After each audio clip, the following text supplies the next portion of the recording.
Welcome in everyone to RedRaiders.com. I'm Shannon, this is Zach, and this is a segment we like to call Fly Off the Handle, where we give you a weekly dose of overreaction about Texas Tech football. And Zach, there's a lot to overreact about this week.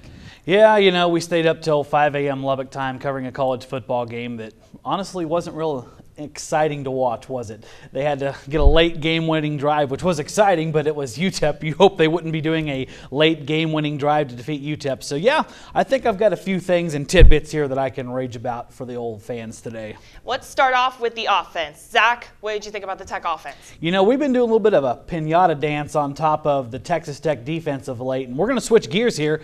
I'm going to focus some rage on the offense because that, to me, was the problem late Saturday night in El Paso. The consistency was brutal. One of the biggest faults of an air raid offense is this.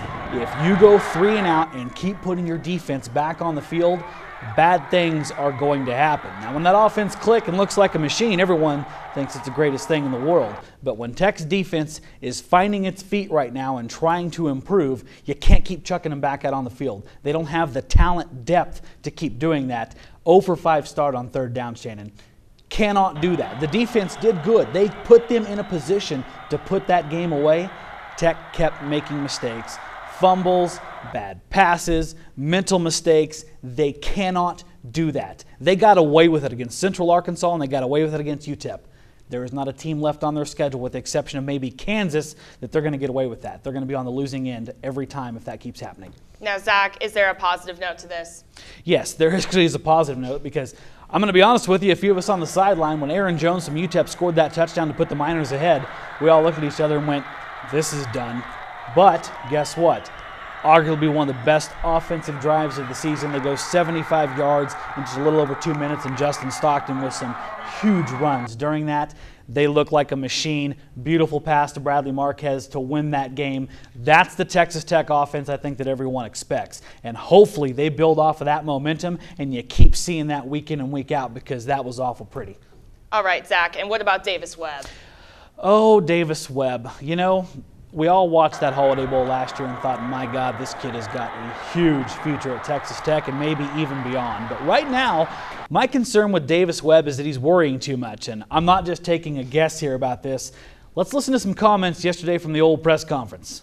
I'm worrying about things I really can't control, and I feel like we just buckle down and don't worry about everything else. Don't worry about the media, don't worry about the fans. There's a lot of things I can't control, you know. Just the only thing I got to do is make sure this offense moves the ball and gets in the end zone, because I can't worry about, you know, what the defense does, can't worry about, you know, what's going on officially, why. I can't worry about what's going on in the stands, what's going on my Twitter account. You know, all I can worry about is just getting the ball in the end zone. I'm not doing a good job of that first 2 weeks. Now, Zach, do those comments concern you? You know, Shannon, yes, they absolutely do concern me. My God, stop worrying about crap that you have no business worrying about. The media, Twitter, whatever else it is that he's putting in his head, get it out. You do not need that right now. You're trying to lead a college football team. You've got a ton of talent around you. Stop worrying about the media. And I'm going to help Davis Webb out today, Shannon. Here's what I'm going to do, Davis. Just for you, okay? And anyone else on that team that's worried about the media or Twitter or what the fans are saying, okay? Yeah, listen to your fans, because they pay ticket prices and they also give you lots of happy monies to build cool Fearless Champion campaign buildings. But as for the media, don't worry about us. Most of us are idiots. I mean, me personally, I grew up in a trailer park under power lines and ate paint chips as a child. It's a miracle that I function on a daily basis. I didn't play college football. I sat here and try to let the fans see inside the program. Don't listen to me. Don't worry about what we put on Twitter. I mean, my God, half of us are stupid. You're a big-time college quarterback. Just go out there and have fun and do the things and experience the talents that God gave you, and quit worrying about what morons like me say. Now, Zach, dare I ask you about the Arkansas game this Saturday? Well, I guess we're going to have to talk about it, because they're going to play the football game on Saturday, so we got a lot of shows this week. We're going to have to discuss this issue. And Shannon, here's how I sum this up. My blind faith is becoming negatively enlightened. All right? The last 2 weeks, I bought into everything, and I picked Tech to win big over Central Arkansas. And even though they struggled against Central Arkansas, I said, they'll score 55 points and blow out UTEP. Yeah, exactly. If you recall, we estimated that they would score over 50 points against UTEP. and obviously that did not happen. Yeah, we're both idiots, I guess, but we're not the only ones. Everyone else did as well, so I'm done, Shannon. I am done predicting this team to do really well until they stop doing stupid things, namely mental mistakes and penalties. You cut those two things, my God, there could be a world of difference in this football team, but right now, Brett Bielema is sitting down there in Arkansas licking his lips. He's got a massive offensive line and a whole horde of running backs and a quarterback who has a capable arm to go after some young cornerbacks. I'm done having faith in Texas Tech at this point. Until they prove that they are going to be able to compete and stop making stupid mistakes, I can't pick them to win. That's just the truth of it. Is there a positive thing to think about this Arkansas game? Yes, there absolutely is a positive thing to think about this Arkansas game. As much as we're sitting here throwing a fit and thinking that Tech's going to get steamrolled by the Pigs, here's the good part about it. You can beat Arkansas on national TV in front of everyone and shut all of us up. You can shut all the media up. You can make the fans all happy time and give a ton of energy into the rest of the season. 3-0 going into Oklahoma State and Kansas State, a monstrous opportunity.